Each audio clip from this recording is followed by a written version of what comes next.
pour reprendre, est-ce que vous pourriez nous reparler de votre technologie?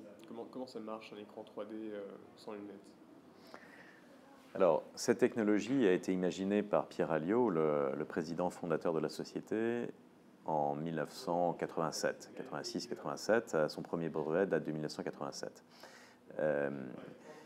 À l'époque, il a eu donc l'inspiration que pour pouvoir faire du relief sans lunettes, il était possible d'utiliser les propriétés des réseaux lenticulaires qui avaient été inventés en 1908 par un physicien français, prix Nobel de physique, Gabriel Lippmann, qui avait conçu à l'époque le principe des réseaux lenticulaires, qui n'avait jamais pu réellement mettre en application son invention parce que les moyens techniques à l'époque, et en particulier le numérique, n'existaient pas et c'était très compliqué de faire des images. Alors il a fait des choses, mais il n'a jamais vraiment pu aller au bout de son invention.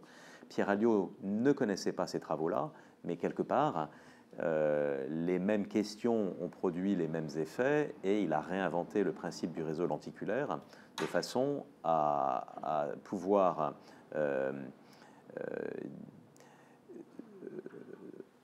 grâce au pouvoir grossissant des lentilles, renvoyer spatialement à une distance donnée d'une photo ou d'un écran des informations différentes. Donc le principe, on va d'abord l'expliquer par rapport aux photos allioscopie. C'est peut-être plus simple à comprendre dans un premier temps. Une photo-allioscopie, compte tenu de la résolution élevée des supports d'impression, qui est plus grande que celle des écrans, va nous permettre de faire des photos à 60 points de vue.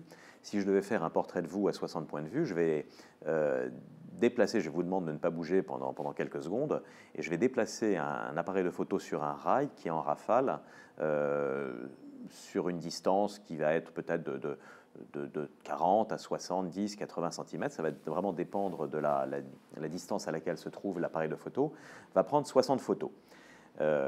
Et ces 60 photos vont ensuite être traitées de façon numérique, de façon à prendre une colonne de pixels de chaque photo, les mettre toutes côte à côte, puis une seconde colonne de pixels, et ainsi de suite. On se retrouve ainsi avec une image qui va être le composite des 60 images d'origine, donc qui va embarquer l'information de toutes les images, colonne par colonne. Évidemment, si on regarde cette image sur un écran ou si on l'imprime, elle est toute floue puisque par bloc de 60 colonnes de pixels, on a des points de vue qui sont sous des angles différents. Mais si sur ce tirage, on vient laminer un composant optique, donc coller de façon très précise un composant optique fait de micro-lentilles cylindriques, chacune de ces lentilles, couvrant très exactement les 60 colonnes de pixels, chacune de ces lentilles, par effet loupe, va grossir l'une des 60 colonnes et cacher les 59 autres, mais pas la même selon l'angle sous lequel on regarde.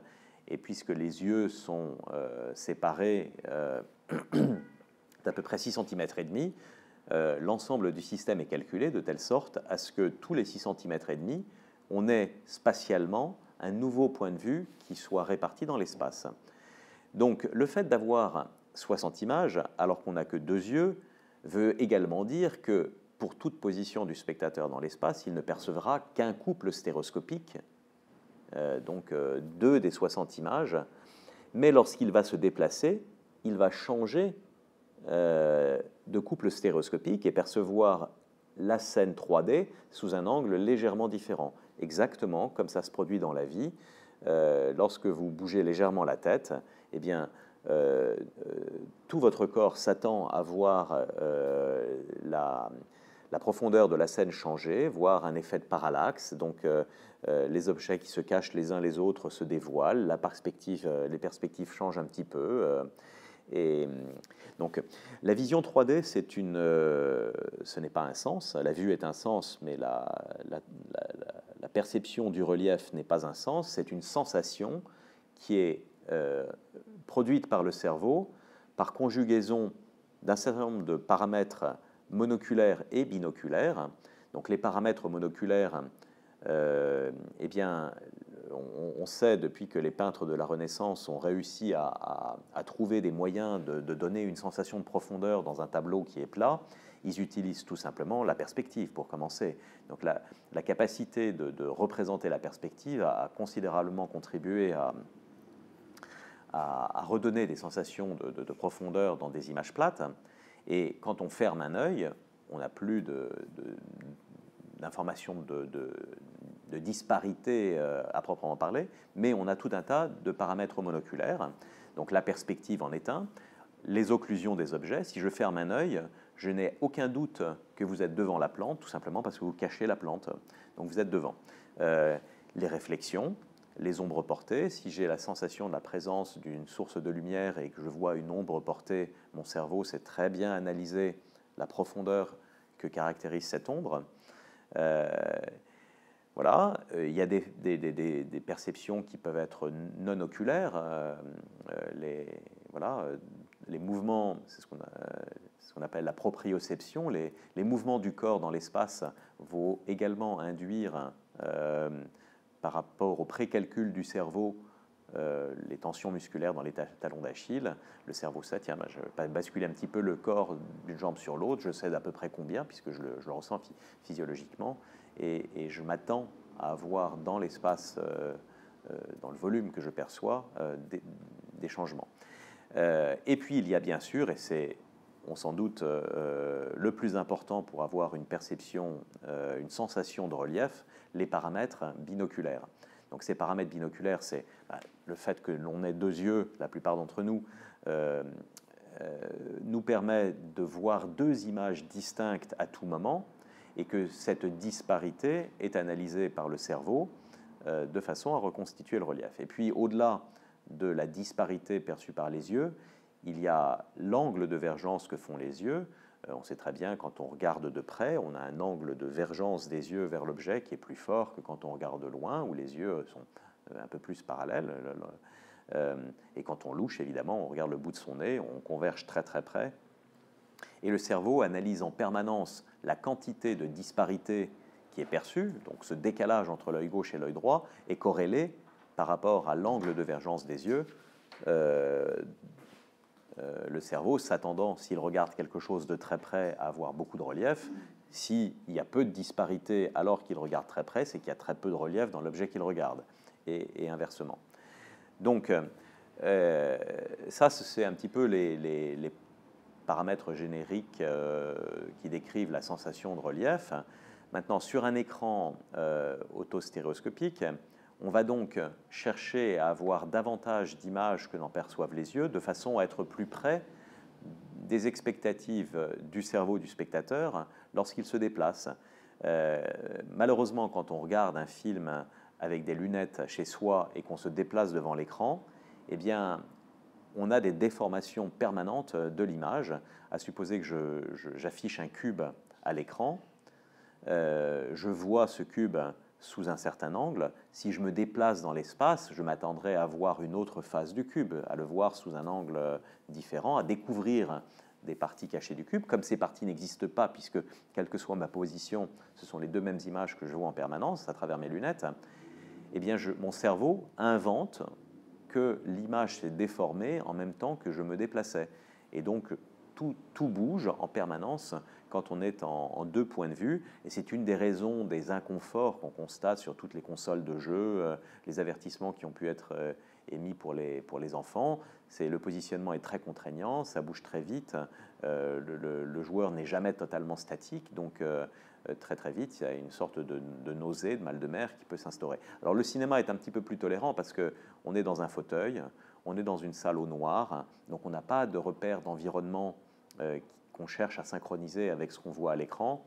Donc porter des lunettes au cinéma est moins gênant que de porter des lunettes dans d'autres types d'environnements. Donc on se rend bien compte que avoir une solution technologique qui permette d'affranchir le spectateur du port des lunettes, c'est déjà du confort, mais surtout de pouvoir lui délivrer un contenu qui bouge conformément à ses déplacements dans l'espace. Alors dans les limites de la quantité de points de vue, c'est sûr qu'on aimerait bien avoir des écrans avec 200 points de vue, mais ce seraient des contraintes de contenu, de bande passante, de résolution qui seraient insurmontables. Donc le compromis actuel que nous trouvons sur des écrans à 8 points de vue, enfin les écrans Full HD, c'est d'avoir des écrans à 8 points de vue qui nous permettent déjà, puisque 8 points de vue séparés de 6 cm et demi, 8 fois 6 cm et demi, ça fait 52 cm, qui vont se reproduire dans l'espace devant l'écran sur à peu près 100 degrés. Donc c'est ce qu'on appelle dans notre jargon, c'est 52 cm, un lobe. Et par effet modulo, ce lobe se reproduit dans l'espace.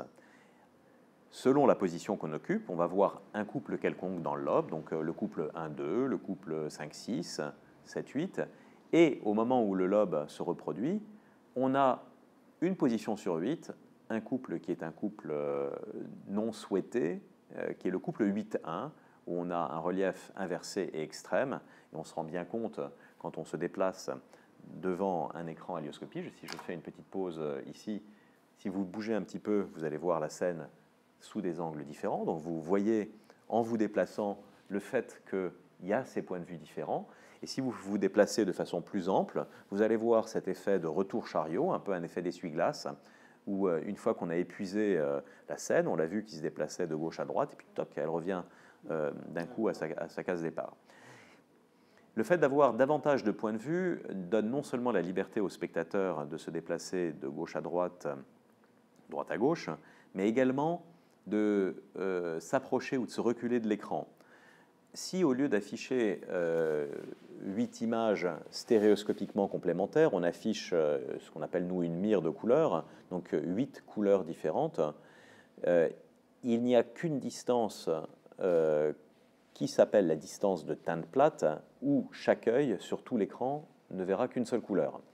En revanche, si on s'approche de l'écran ou qu'on s'en éloigne, on va voir en s'approchant de l'écran des barres de couleurs qui vont apparaître, c'est-à-dire qu'on va commencer à voir des stries de couleurs, une à la teinte plate, une seule couleur, puis 2 couleurs, 3 couleurs, et puis la distance minimum d'observation de l'écran, c'est quand on verra les 8 couleurs. Si on se recule, on va revoir également à une certaine distance les 8 couleurs, alors elles sont organisées dans sens inverse, mais ça va décrire la distance minimum et la distance maximum d'exploitation de l'écran, le lieu où on n'a qu'une seule couleur, la distance idéale, la teinte plate. Et cette migration des couleurs, elle est souhaitée, parce que dans la vie, si je me rapproche d'un objet, je converge plus près, je vois plus de relief. Eh bien, quand on va être sur un écran autostéroscopique, si on s'approche de l'écran, eh bien, là encore, on va avoir une sensation accentuée de relief, telle qu'on s'y attendrait dans la réalité.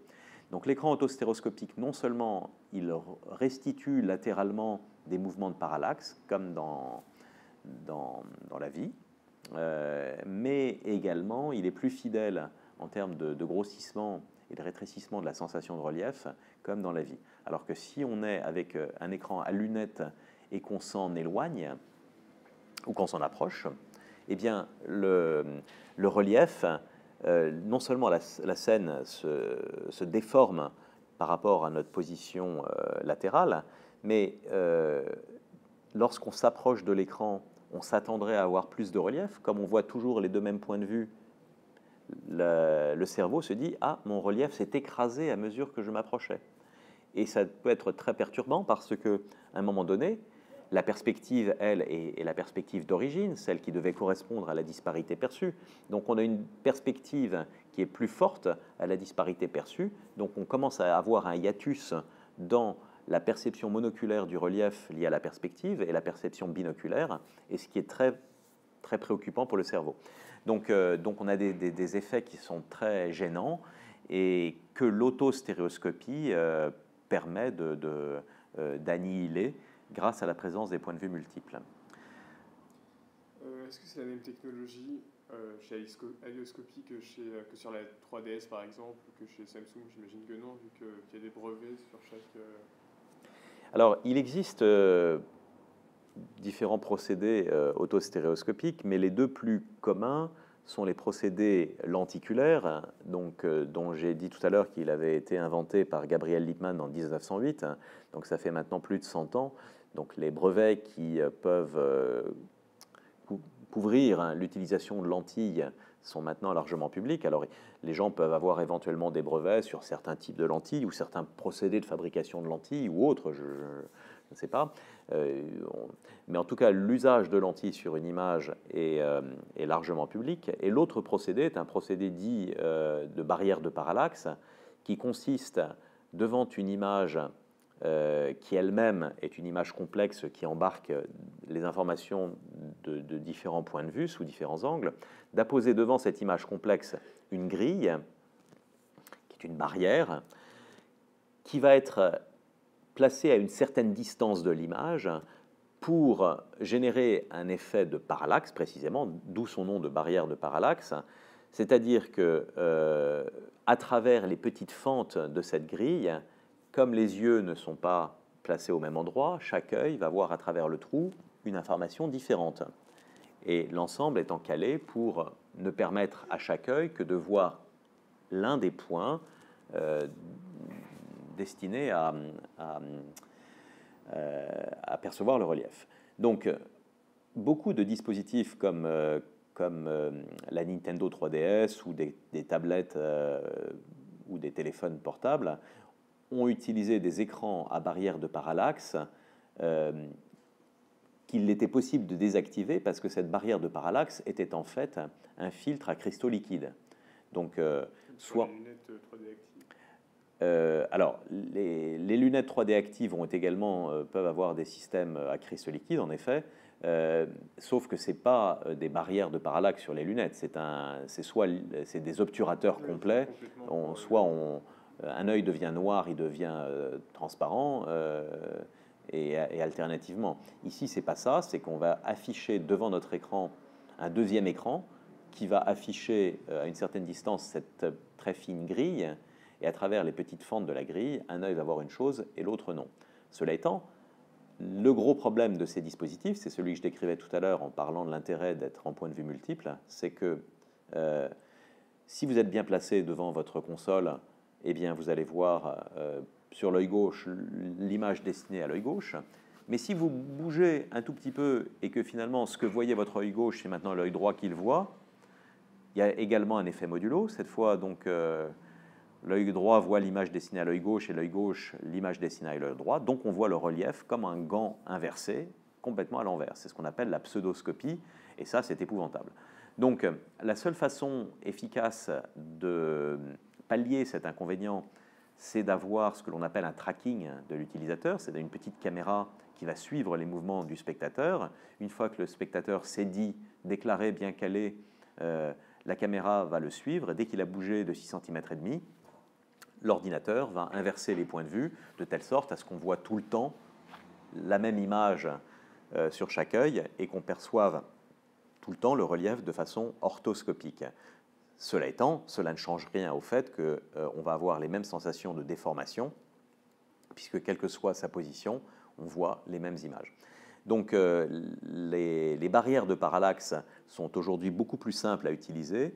Elles ont comme gros inconvénient, quand on a plus de points de vue, qu'elles obscurcissent énormément l'écran, puisque l'on souhaite que chaque œil, à travers une fente, ne voit que l'un des points de vue. Si on était sur un écran à 8 points de vue, typiquement, sauf à utiliser des combines, avoir des fentes un peu plus larges et se permettre d'avoir un petit peu de chevauchement, mais on devrait avoir une barrière de parallaxe qui cache les 7/8 de l'écran pour que chaque œil ne voit qu'un 8e de l'écran, donc un point de vue sur l'écran uniquement.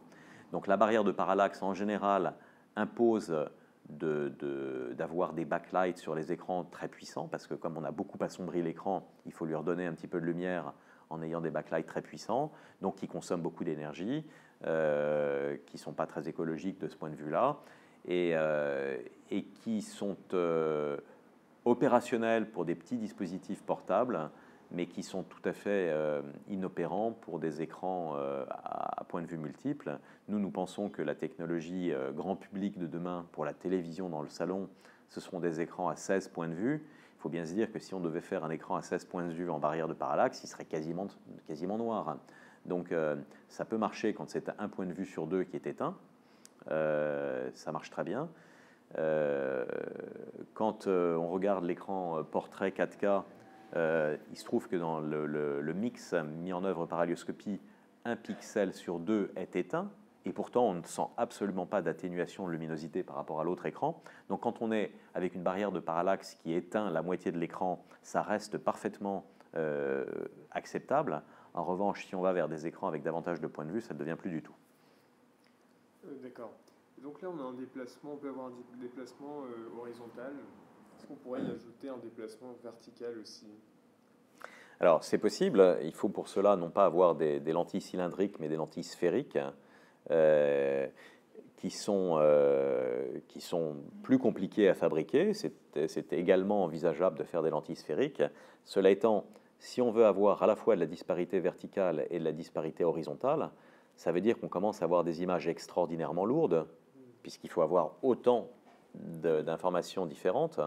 Et que du point de vue opérationnel de la technologie, du point de vue de la bande passante, du point de vue de la résolution des écrans, ça devient évidemment exponentiel. Et or, il est beaucoup plus fréquent que des utilisateurs se déplacent latéralement que fassent le yo-yo en montant-descendant. Donc, aujourd'hui, nous pensons qu'avoir une technologie qui n'a que de la disparité sur l'axe horizontal est tout à fait suffisant pour un usage conventionnel. Maintenant, il existe des techniques holographiques, par exemple, qui elles, restituent un front d'onde qui permettent d'avoir de la disparité dans les deux axes absolument de façon normale. C'est justement, je me demandais si c'était possible donc, d'avoir une sorte d'holographie sur les télévisions.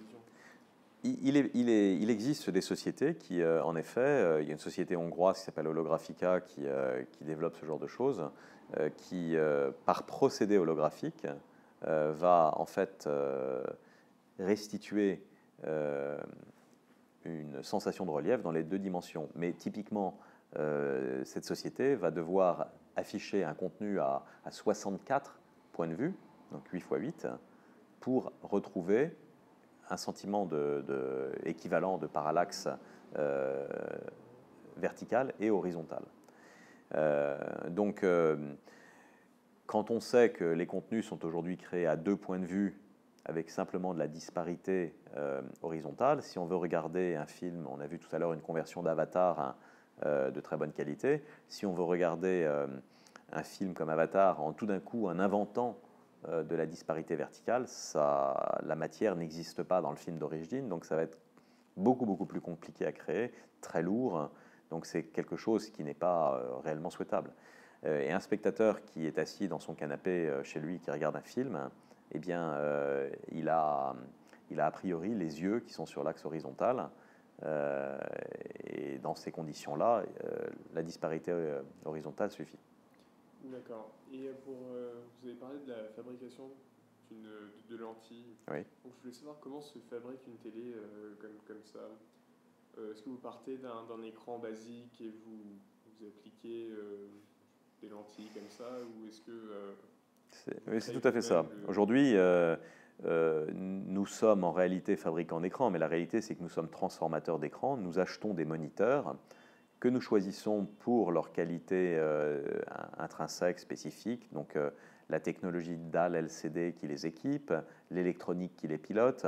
On veut être absolument certain, puisque je vous expliquais qu'on adressait chaque point de couleur d'un pixel d'un écran, il faut être certain que l'image qu'on affiche va être affichée à l'identique des valeurs des pixels de l'image, ce qui n'est pas toujours le cas.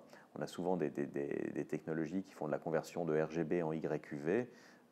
C'est toujours pareil, c'est des économies de bande passante du signal à l'intérieur de l'écran. Donc la technologie de dalle est importante. Par exemple, des pixels qui changent de forme en fonction de la luminosité sont beaucoup plus gênants que des pixels qui ont toujours la même forme, quelle que soit leur luminosité. Donc on choisit des moniteurs. On en a de toutes marques. Le moniteur du 55 pouces, là que vous voyez, c'est une dalle LG, mais on a à côté une dalle Sharp. On a des petits écrans avec des dalles Samsung. Donc on va être capable d'utiliser des dalles de différentes origines, mais toujours après avoir écarté les 3/4 des produits. Donc on est tout le temps en train de tester des nouveaux écrans. J'ai récemment un écran 55 pouces Panasonic qui a été testé et il ne nous convient pas. Il est reparti, on le renvoie à Panasonic. Même s'il a a priori sur le papier les mêmes caractéristiques que l'écran LG, il ne convient pas. Donc on choisit ces écrans Et ensuite, en fonction de l'écran, on va fabriquer un composant optique en verre. On utilise du verre pour les écrans et du plastique pour les photos parce que l'écran chauffe et que les coefficients de dilatation du plastique sont tels qu'une télévision qui tournerait et qui chaufferait perdrait le parfait alignement que l'on souhaite des lentilles avec l'écran. Donc nous fabriquons des lentilles sur des machines que nous avons imaginées et fabriquées nous-mêmes. On a une petite usine de micromécanique qui est destinée à fabriquer les pièces des machines qu'on utilise pour faire les réseaux optiques. Et ces réseaux sont usinés avec des diamants naturels au centième de micron. Donc c'est une précision de folie. Un centième de micron, c'est 10 nanomètres. Alors c'est le défaut non répétable. Sur un écran qui a, mettons, 1000 lentilles, si on avait un défaut de plus du centième de micron, eh bien, sur toutes les lentilles qui se répercutaient, eh bien, on aurait à la fin de notre écran un décalage suffisant qui fait qu'on n'alignerait plus le même point de vue à droite de l'écran qu'on le faisait à gauche. Donc c'est très important, c'est pas une prouesse ou un argument marketing, mais c'est une nécessité pour notre technologie. Ce composé optique en verre, il va avoir une certaine épaisseur qui va dépendre de la focale de la lentille, qui dépend beaucoup des conditions d'exploitation qu'on souhaite. C'est un écran qu'on regarde de près ou de loin. Souvent le verre est plus épais si l'écran se regarde de loin. Ça dépend aussi de la taille de l'écran, puisque à résolution constante, plus un écran est grand, évidemment, plus le pixel est large, ce qu'on appelle le pitch des écrans. Donc nos lentilles doivent se caler parfaitement au modèle de l'écran. Et une fois qu'on a ces lentilles, elles sont scellées à la surface de l'écran de façon extrêmement coplanaire et fixées avec un joint en silicone de telle sorte qu'elles soient totalement inamovibles. Et ce procédé est aujourd'hui un procédé assez artisanal. Aujourd'hui, nous sommes plutôt un développeur de technologie, davantage qu'un industriel. On a une petite capacité de production d'un millier d'écrans par an, et on n'a pas vocation à grandir en tant que fabricant d'écrans. En revanche, on a pour vocation de devenir le bras technologique d'un industriel qui mettra en œuvre ces procédés, qui lui les industrialisera, qui aura des robots qui s'occuperont de sceller les composants optiques, avec des caméras qui s'occuperont de l'alignement, voilà. Mais autant de choses que nous n'avons pas eu la nécessité de mettre en œuvre, puisqu'on a des volumes qu'on sait gérer de façon artisanale. Et même si on est une des petites sociétés qui a le plus vendu d'écrans au monde aujourd'hui, on est tout à fait encore capable de le faire de façon semi-mécanique, semi-manuelle. D'accord. Et avec les résolutions qui augmentent de plus en plus, parce que là on passe, vous l'avez dit, sur du 8K, qu'est-ce qu'on pourrait apporter de plus à qu'est-ce que pourraient apporter des écrans comme ceci de plus à cette technologie?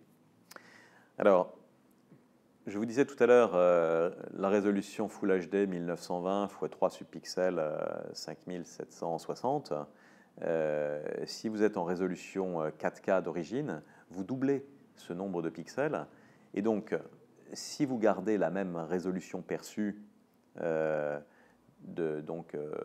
720 pixels par ligne, là on gagnerait en résolution verticale, donc ce serait plus par 1080 mais par 2160, on pourrait avoir 16 points de vue sur l'écran. Or, comme je le disais tout à l'heure, plus il y a de points de vue, plus on peut se déplacer latéralement avant d'atteindre la transition entre deux lobes, ce fameux passage mort où on voit un relief inversé extrême.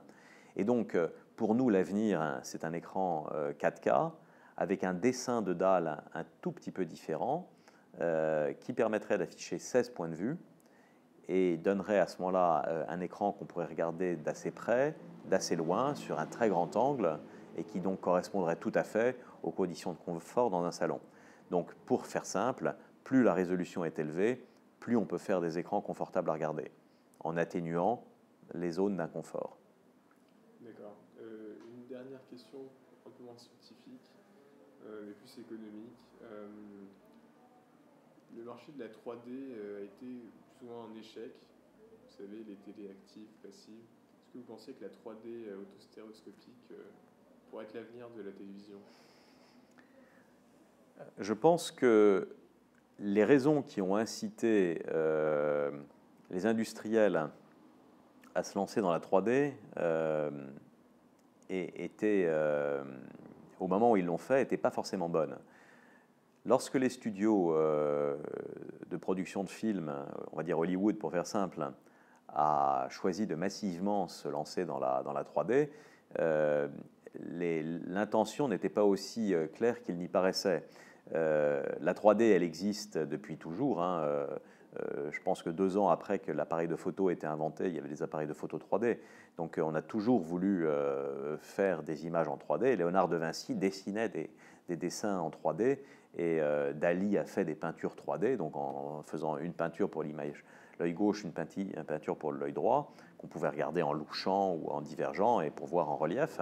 Donc la 3D, elle a eu sa vague au cinéma dans les années 50. Il y a eu une petite vague. Hitchcock avait fait un film, Dial M for Murder, qui avait eu un certain succès. Il y a eu beaucoup de navets de série B ou de série Z en relief. Il y a eu des résurgences à différentes époques, et ça a surtout rebondi avec, en 2009, la sortie d'Avatar, qui a été le plus gros succès cinématographique de tous les temps. Et l'industrie, à ce moment-là, se trouvait dans une autre circonstance défavorable, qui était le piratage massif des films, qui fait que les gens, finalement, n'allaient plus trop au cinéma parce que c'était si facile de télécharger les films sur Internet. Donc, le fait de jouer des films 3D rendait le piratage des films en salle beaucoup plus compliqué, puisque les gamins qui venaient avec leur caméscope voyaient un film tout flou à l'écran s'il n'y avait pas les lunettes. Et donc ça a été une façon de combattre le piratage et de recréer du grand spectacle dans les salles. Et puis comme les lunettes au départ et l'entrée en salle coûtait 30% plus cher, c'était une source de revenus supplémentaires. Mais derrière cet argument-là, il y avait aussi un argument moins avoué ou avouable, c'était que pour pouvoir jouer les films 3D en salle, il fallait des projecteurs numériques.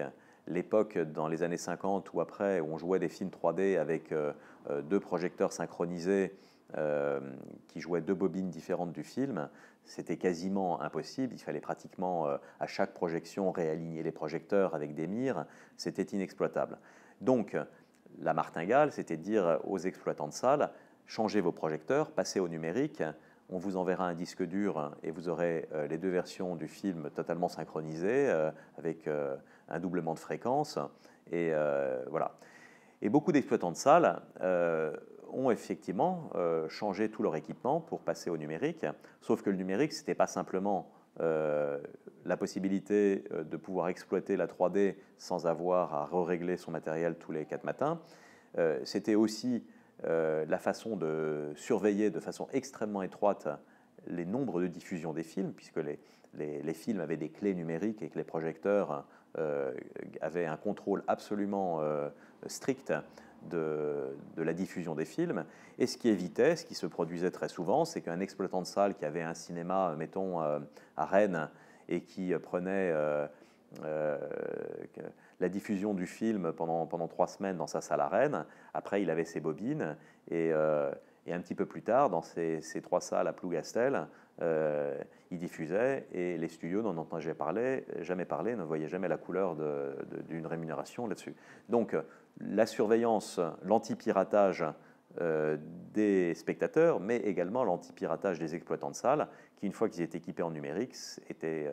et puis par ailleurs, évidemment, des gains colossaux grâce au numérique, plus besoin de faire des duplications de bobines de films, et donc des économies sur la diffusion, puisque maintenant on envoie un disque dur, ou mieux encore un fichier par antenne satellite, et donc très grosses économies logistiques de diffusion. Et une fois que les studios ont vu que la vague avait pris, ils se sont, eux, mollement lancés dans la production. Ils se sont dit, puisque tant que je gagne, je joue. Ils ont converti des films 2D qui n'avaient pas du tout été scénarisés ni pensés pour la 3D, et on fait des cochonneries. Il y a eu très peu de films réussis en 3D. Les spectateurs ont fini par vraiment sentir qu'ils étaient floués avec la 3D. Les lunettes étaient inconfortables. Les enfants, beaucoup de dessins animés sont sortis, les enfants dont on aurait pu penser qu'ils auraient été très, très friands de ça, mais dans les cinémas avec des lunettes actives qui étaient très lourdes, finalement, c'était assez inconfortable de regarder un film long, surtout que les films avaient tendance à s'allonger. Avatar, c'est plus de 2h30, donc porter pendant 2h30 une paire de lunettes, c'était assez inconfortable. Donc beaucoup de personnes ont fini par trouver qu'il était moins agréable de voir un film au cinéma en relief qu'en plat, et qu'aujourd'hui, alors c'est pas partout en France, mais les exploitants se rendent compte que en dehors de certains blockbusters 3D comme Gravity, qui ont de nouveau, comme Avatar, fait un carton, beaucoup de spectateurs, quand il y a une sortie en 3D, préfèrent voir la version 2D du film que la version 3D. La deuxième chose, c'est que les lunettes à domicile ont été un flop. Dans la foulée de leur réémergence de la 3D, les fabricants de téléviseurs ont lancé tout un tas de produits 3D, et maintenant il est quasiment plus possible d'acheter un téléviseur haut de gamme qui ne soit pas 3D, c'est presque... Voilà. Mais les gens ont des lunettes qui ne sont pas compatibles entre elles, certains ont choisi l'actif, certains ont choisi le passif, la polarisation des lunettes passives n'est pas la même pour tous les modèles, donc vos enfants n'ont pas des lunettes qui sont compatibles avec la télé du voisin, les lunettes vous les avez mis 3 fois et la 4e, papy s'est assis dessus, elles sont cassées, il faut repasser racheter des lunettes. Donc finalement, les gens se servent de leurs lunettes 2 fois, et puis ils ont un téléviseur haut de gamme qui a certes une capacité 3D, mais qu'ils n'utilisent jamais comme tel. Parce que les lunettes, ça passe encore au cinéma, mais qu'à domicile, ça n'est pas du tout une solution. La seule façon pour que la 3D soit dans les foyers acceptée, c'est qu'elle soit totalement transparente, qu'il n'y ait pas besoin de faire quoi que ce soit sur la télévision. Si un film est en plat, on le voit en plat. À la pause publicitaire, on a une super publicité avec des bonbons qui sortent de l'écran ou n'importe quoi, et on va trouver que c'est cool, et on le voit en 3D sans lunettes. Et je pense que c'est à cette condition-là que les studios vont vraiment se remettre à la 3D, parce qu'il faut voir que dans l'économie d'un film, les recettes en salle, c'est 50% des recettes d'un film. Derrière, il y a toute l'exploitation en DVD. Mais si en DVD, les gens ne veulent pas de 3D, ils le regardent en 2D, on se dit finalement, est-ce bien nécessaire de se compliquer la vie à fabriquer un film dont la moitié du chiffre d'affaires, au moins la moitié à domicile, va se faire en 2D, et dont plus de la moitié de l'exploitation en salle va aussi se faire en 2D, parce que les gens en ont marre des lunettes. Donc finalement, on paye un film 10-15% plus cher pour le faire en 3D, et puis c'est 25% des gens qui vont au final le regarder réellement en 3D. Donc dans cette équation un petit peu pessimiste, si en effet il y a à terme des téléviseurs hybrides tels que je les ai décrits tout à l'heure, donc 4K, 16 points de vue, qui délivrent une expérience Full HD de belle qualité en plat comme en relief, là, les studios vont se dire « Ah, les gens vont de nouveau apprécier d'avoir des téléreliefs, ils n'auront rien à faire pour profiter du relief. Les publicitaires vont commencer à s'en emparer, les consoles de jeux, et puis petit à petit, la production va se remettre à la 3D, parce que cette fois, les gens vont demander à avoir de la 3D sans lunettes, et ce seront des nouveaux, sans doute, procédés de fabrication des films. On aura peut-être cette fois en tête les contraintes de la 3D sans lunettes lorsqu'on va filmer les films. Peut-être qu'on filmera avec une base stéréoscopique plus large, peut-être qu'on filmera avec 3 caméras et pas simplement avec 2, donc les 2 caméras extrêmes et une caméra au centre. Peut-être qu'on filmera avec des caméras qui, en même temps qu'elles capturent les 2 images, captureront la profondeur dans l'image.